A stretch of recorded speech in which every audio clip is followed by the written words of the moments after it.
I'm more nervous about directing this movie than Sydney or Boogie Nights. I can just feel the sort of just little precarious balancing of scenes and how long they are, and I'm not articulating this very well, but I'm very nervous as a director. There are stories of coincidence and chance, of intersections and strange things told, and which is which, and who only knows. And we generally say, well, if that was in a movie, I wouldn't believe it. Well, believe it, because all of what follows actually happened during the making of Paul Thomas Anderson's 1999 film Magnolia, a film and production of gambles, absurdities, forgiveness, and reckonings. Magnolia evolved from what would be the final shot of the film, a smile, a symbol of hope in a world of misery, lost drive, and frogs, into one of the most divisive, memorable, and best films of the century. So, let's get our buzzers ready and wise up as we find out what the fuck happened to this movie.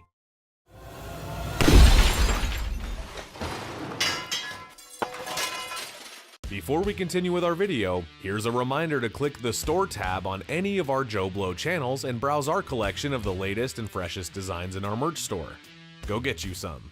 Magnolia has its origins in the post-production of Boogie Nights, with Paul Thomas Anderson looking into going down to the intimate and small scale of his 1996 debut Hard 8, as tackling another ensemble pick just seemed too daunting. And it all began with a smile. The first thing that PTA kept picturing was what ended up being the final shot of Magnolia. Melora Walters' Claudia smiling at the camera. She's a smaller character in the grand scheme, but proved vital in the evolution of the story, which PTA soon realized would be blossoming like the Magnolia of the title. PTA would finally tone it down exponentially with his next feature, 2002's Punch Drunk Love. Speaking of the title, while researching, the title Magnolia worked on many levels for Paul Thomas Anderson. For one, he was compelled because he had heard that eating the bark of the magnolia tree could cure cancer, which runs through two characters in the film. It was also the name of a road in his beloved San Fernando Valley. Even more interestingly, it recalls the folklore of Magnolia, described as a mythical place above the firmament where stuff just goes and hangs out before it falls from the sky. And on top of that, I had the title first. Why is Magnolia sticking in my head? Why do these letters look so nice to me? On developing what was intended to be a smaller character piece into a full-blown ensemble he wanted to avoid, PTA said, "I thought it would be really interesting to put this epic spin on topics that don't necessarily get the epic treatment, which is usually reserved for war movies or political topics. But the things that I know as big and emotional are these real intimate everyday moments, like losing your car keys, for example. You could start with something like that and go anywhere. That anywhere was primarily written in William H. Macy's cabin in Vermont. One day, PTA saw a snake and so retreated indoors, penning the bulk of the screenplay in about 2 weeks. During this time, PTA was also borderline obsessed with the music of Amy Mann, who would go on to provide most of the soundtrack, with one song, Deathly, inspiring Claudia's line, "Now that I've met you, would you object to never seeing me again?" Such frequent use of Mann's music calls to mind Robert Altman using Leonard Cohen as the guiding voice in McCabe and Mrs. Miller. Altman also helmed a number of brilliant ensembles himself, and PTA would serve as a backup director on A Prairie Home Companion due to Altman's ailing health. Another music link comes in Fiona Apple, who PTA was dating at the time. She has a voice cameo, and even some of her artwork is displayed in the film. With the 194-page screenplay completed, PTA could set about casting. But before we get to some casting backstories, let's break down the characters and how they intertwine through Magnolia. Ready for this? It all starts with quiz show What Do Kids Know?, where Stanley Spector, Jeremy Blackman, is a contestant.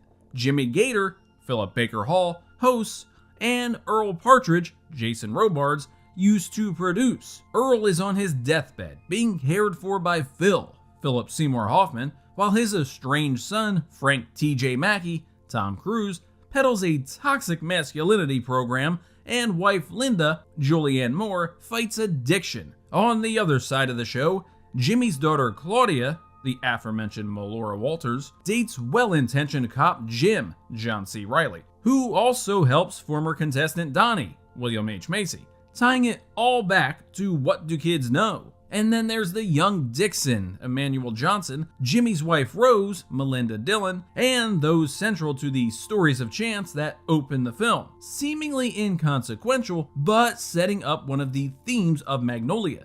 Strange things happen all the time. And yes, we're still missing several characters here.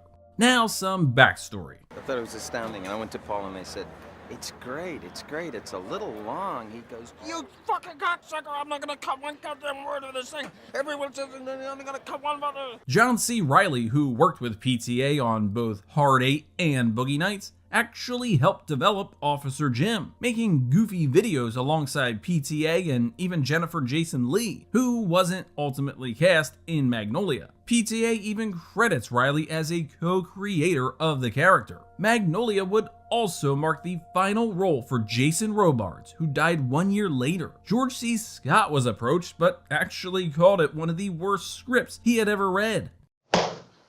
PTA even partly modeled Earl Partridge after his own father, Ernie Anderson. Similarly, Robards' wife in the film, Linda, was partly inspired by Ernie's wife. Tom Cruise contacted PTA after seeing Boogie Nights, inviting him to the set of Eyes Wide Shut and telling him he wanted to collaborate. And I just visited with them, and I got to meet Stanley Kubrick.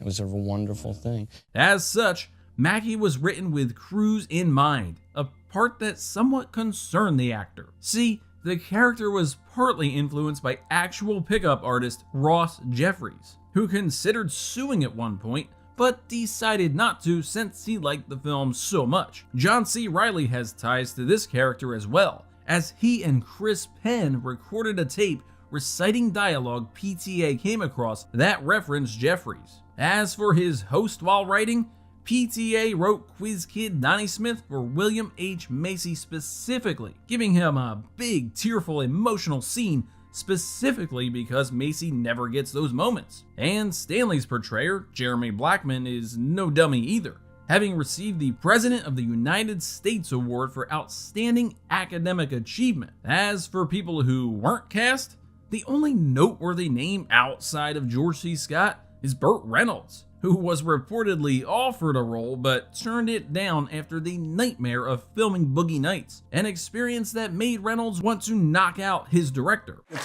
just wasn't my kind of film. You know? Right. Prior to filming, PTA kept his cast and crew busy with everything from read-throughs of the What Do Kids Know sequence, shot like an actual game show for authenticity, to screenings of films like 1976's Network, so the production team could get an idea of the template for people losing their shit. PTA would often refer to films from the 70s and 80s, particularly their muted palettes, approaching the visual style as both an homage and a period piece. He too wanted to capture the colors of the magnolia flower, brought to life through cinematographer Robert Elswit, who would continue lensing the majority of Paul Thomas Anderson's films. But this would have to go completely out of the window for the opening sequence, part of which takes place in 1911. For this, PTA utilized an authentic hand-cranked Pathé camera just as they would have in the silent era. With a budget of $37 million,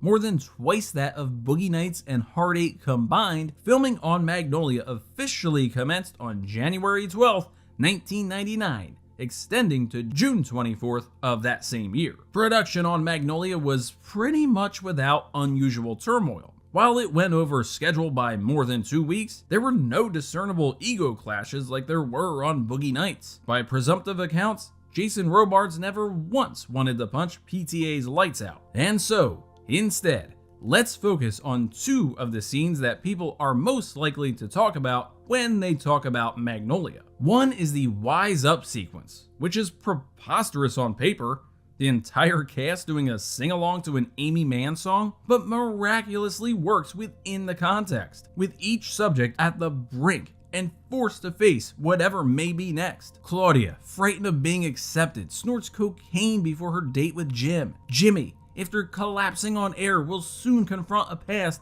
he doesn't even remember. Donnie, fresh from stealing money to pay for his shot at love, wrestles with his decision. Linda, unsure of her financial and emotional status, nears overdose. Frank, having been confronted by an interviewer and Phil, hesitates seeing his dying father. And so it goes, and so it goes. The first one to agree to the scene was Julianne Moore, which in turn brought everybody else on board. Speaking of the brink, PTA said he tried to structurally model the film after the Beatles' A Day in the Life, saying, quote, "It kind of builds up, note by note, then drops or recedes, then builds again. That final build comes in the film's most infamous and debated sequence. Yes, it's time to chat frogs. For the sequence, around 8,000 rubber frogs were used, featured in wide shots and close-ups. This is made out of that kind of rubber that, like, look at that. For the close-ups, frogs were dropped down wires which were digitally removed in post-production. It plops, and it plops in a way that I find really super compelling. But why does it rain frogs 2 hours and 45 minutes into the film? The most obvious tie is that of Exodus 8:2, which reads, in part, "If you refuse to let them go, I will send a plague of frogs on your whole country." But Paul Thomas Anderson didn't find that out until Henry Gibson, an Altman alum who plays Thurston Howe, told him about it. Although he did embrace it later by hiding Easter eggs referencing the passage throughout the film. The more direct inspiration for Paul Thomas Anderson came from writer Charles Fort, who specialized in phenomena that he found worthy of finding explanations for. Since PTA didn't want to have to spell everything out, no direct explanation is given for why it rained frogs in the San Fernando Valley. As our narrator says, "These strange things happen all the time. So are the frogs part of coincidence and chance? Maybe. Or maybe it's a genuine thing that happens." And it has. Even Philip Baker Hall said he actually experienced raining frogs while in Italy. However you interpret the sequence, and whatever explanation, if any, you feel fits best, well then that's the best explanation. So, how do you market Magnolia? A film that is virtually plotless, has a stacked ensemble constantly interconnecting, is open for various interpretations, and hits its climax with a frog storm? Well, New Line had no idea. Not that they didn't have a campaign.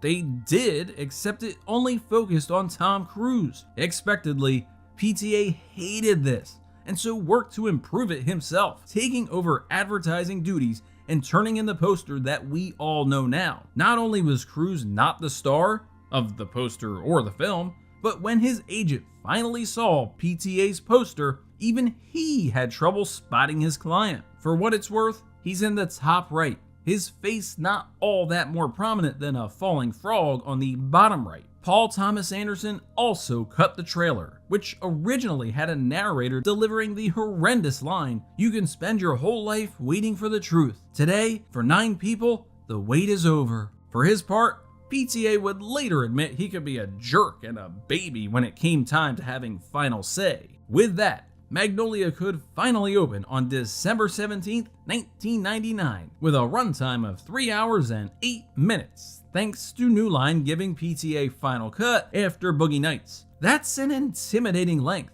Even PTA would say it was, quote, "way too f***ing long," and no doubt played a role in its subpar box office back in 1999, when far fewer movies were coming out with such a length. Nowadays, some superhero movies are sniffing 3 hours. Magnolia would only crack the top 10 when it went wide on January 7th, the only week it would rank so high. Magnolia ended its run with $22.5 million domestically and $48.5 worldwide. Magnolia was one of the most discussed and debated films of the year and the decade, with critics divided as to whether they loved or hated it. Nobody thinks it's just fine. It would go on to win the Golden Bear at the Berlin Film Festival and earn 3 Academy Award nominations: Best Supporting Actor for Tom Cruise, Best Original Screenplay, and Best Original Song for Amy Mann's Save Me, which closes the film. Cruise would even win the Golden Globe for Best Supporting Actor, his only win in that category to date. Years later, publications and organizations like Empire, Total Film, and they shoot pictures, don't they, would name it as one of the greatest motion pictures ever, with the latter's 2024 edition ranking it in the top 225, with only There Will Be Blood in the top 200 beating it as far as PTA films go. As for Paul Thomas Anderson's own reaction, he said, quote, "Maybe I'll make some clunkers, maybe I'll make some winners, but I guess the way that I really feel is that Magnolia is, for better or worse, the best movie I'll ever make. 25 years on, that still holds."